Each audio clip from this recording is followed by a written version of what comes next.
Welcome to the Folktale Project. This is Dan Schulz.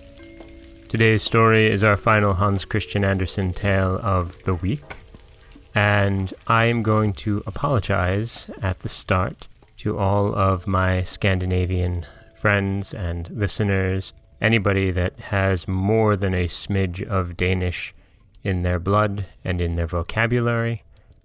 I'm so sorry. I tried, and I'm trying. But some of the pronunciations are a little challenging. Let's just leave it at that. This is the story of a good young lad and how he learns his lessons in a most interesting way. This is Little Tuck. Little Tuck, an odd name to be sure. However, it was not the little boy's real name. His real name was Carl, but when he was so young that he could not speak plainly, he used to call himself Tuck. It would be hard to say why, for it is not at all like Carl, but the name does as well as any, if one only knows it. Little Tuck was left at home to take care of his sister Gustava, who was much younger than himself, and he had also to learn his lesson. Here were two things to be done at the same time, and they did not at all suit each other. The poor boy sat with his sister in his lap, singing to her all the songs he knew, yet giving, now and then, a glance into his geography, which lay open beside him. By tomorrow morning he must know the names of all the towns in Seeland by heart, and be able to tell about them all that could be told.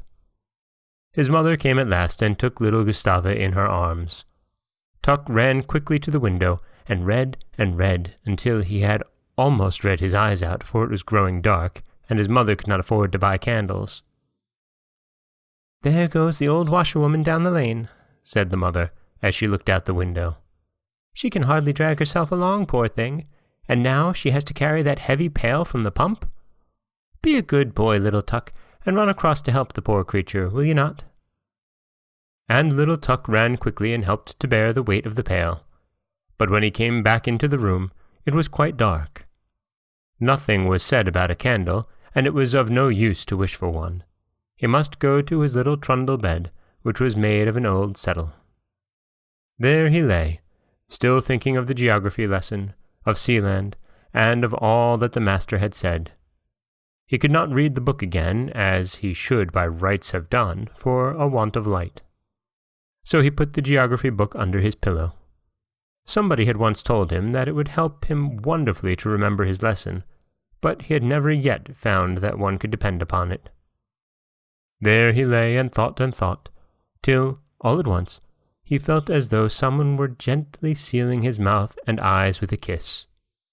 He slept, and yet did not sleep, for he seemed to see the old washerwoman's mild, kind eyes fixed upon him, and to hear her say, "It would be a shame indeed for you not to know your lesson tomorrow, little Tuck. You helped me, now I will help you, and our Lord will help us both." All at once, the leaves of the book began to rustle under little Tuck's head, and he heard something crawling about under his pillow. "Cluck, cluck, cluck!" cried a hen, as she crept towards him. She came from the town of Køge. "I'm a Køge hen," she said. And then she told him about how many inhabitants the little town contained, and about the battle that had once been fought there, and how it was now hardly worth mentioning there were so many greater things. Scratch, scratch, cribbly, crabbly, and now a great wooden bird jumped down upon the bed. It was the popinjay from the shooting ground at Presto. He had reckoned the number of inhabitants in Presto and found that there were about as many as he had nails in his body. He was a proud bird. "Thorwaldsen lived in one corner of Presto close by me. Am I not a pretty bird? A merry popinjay?" And now little Tuck no longer lay in bed.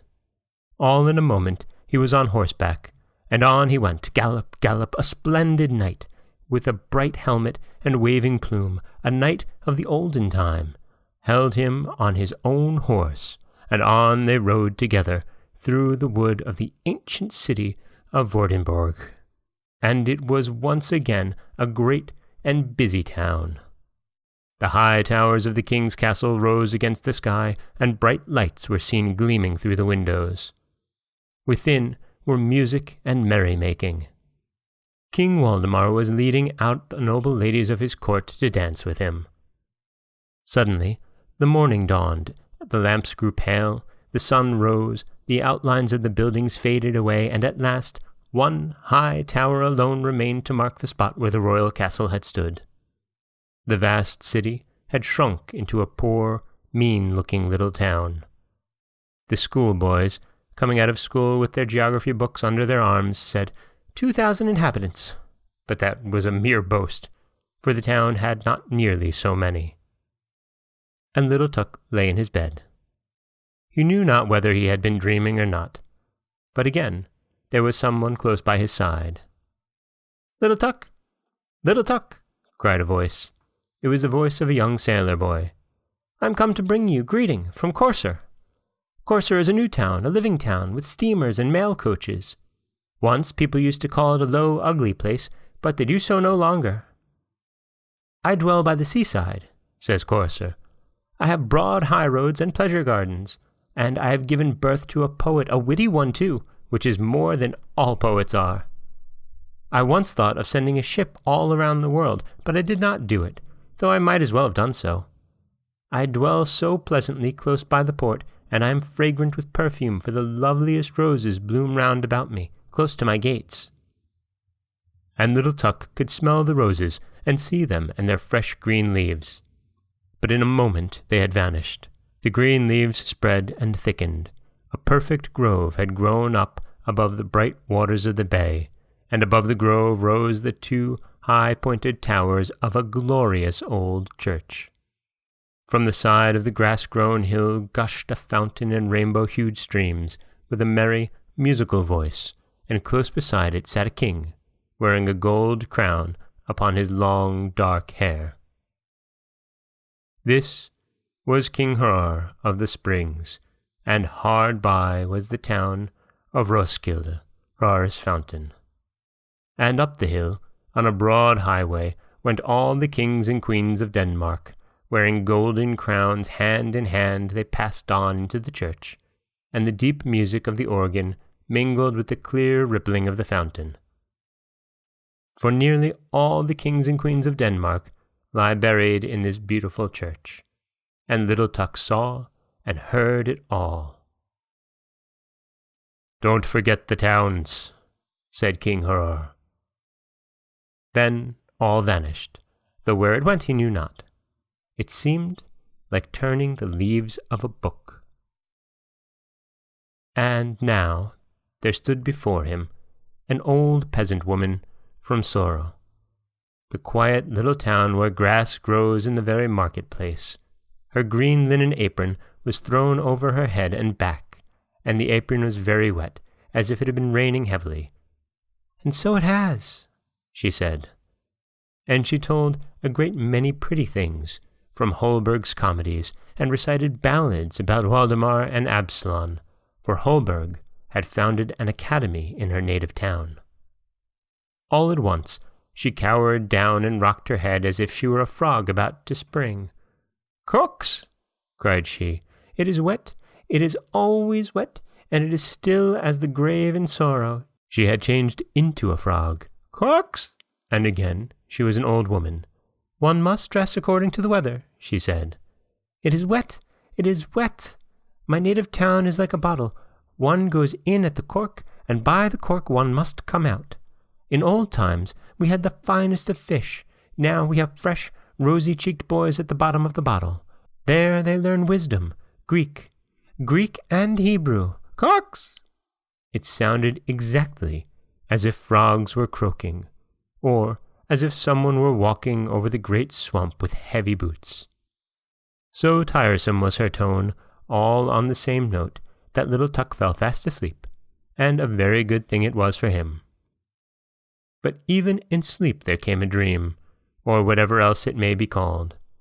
His little sister Gustava, with her blue eyes and flaxen ringlets, was grown into a tall, beautiful woman, who, though she had no wings, could fly. And away they now flew over Seeland, over its green woods, and blue waters. Hark! Do you hear the cock crow, little Tuck? Cock-a-doodle-doo! The fowls are flying hither from Koja, and you have a farmyard, a great, great poultry yard of your own. You shall never suffer hunger or want. The golden goose, the bird of good omen, shall be yours. You shall become a rich and happy man. Your house shall rise up like King Waldemar's towers, and be richly decked with statues like those of Thorwaldsen at Presto. Understand me well.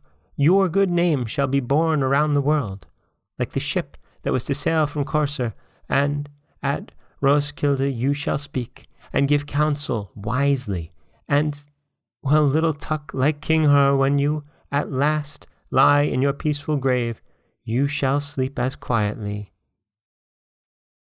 as if I lay sleeping in sorrow, said Tuck, and he woke. It was a bright morning, and he could not remember his dream, but it was not necessary that he should. One has no need to know what one will live to see. And now he sprang quickly out of bed and sought his book that had lain under his pillow. He read his lesson and found that he knew the towns perfectly well. And the old washerwoman put her head in at the door and said with a friendly nod, "Thank you, my good child, for yesterday's help. May the Lord fulfill your brightest and most beautiful dreams. I know he will." Little Tuck had forgotten what he had dreamed, but it did not matter. There was one above who knew it all. And that is Hans Christian Andersen's Little Tuck, a story that runs through the countryside of Denmark, and in which I likely mispronounce most of the names in Danish. This is Dan Scholes for the Folktale Project. Don't forget that you can subscribe to the podcast on Apple Podcasts, Stitcher, Google Play, Overcast, anywhere you like to get your podcasts. You can also follow us on Twitter at Folktale Project. You can find us on Auto Radio, TuneIn Radio, iHeartRadio, Spotify, anywhere that you like to listen. And you can always head over to folktaleproject.com, where you'll find a new story waiting for you every Monday, Wednesday, and Friday. Next week, we'll be turning to the Tales of Mother Goose, as collected by Charles Perrault in 1696, and we'll be looking at a few very, very familiar stories, including Bluebeard, and the Fairy, and perhaps even something a bit more familiar. Thank you so much for listening.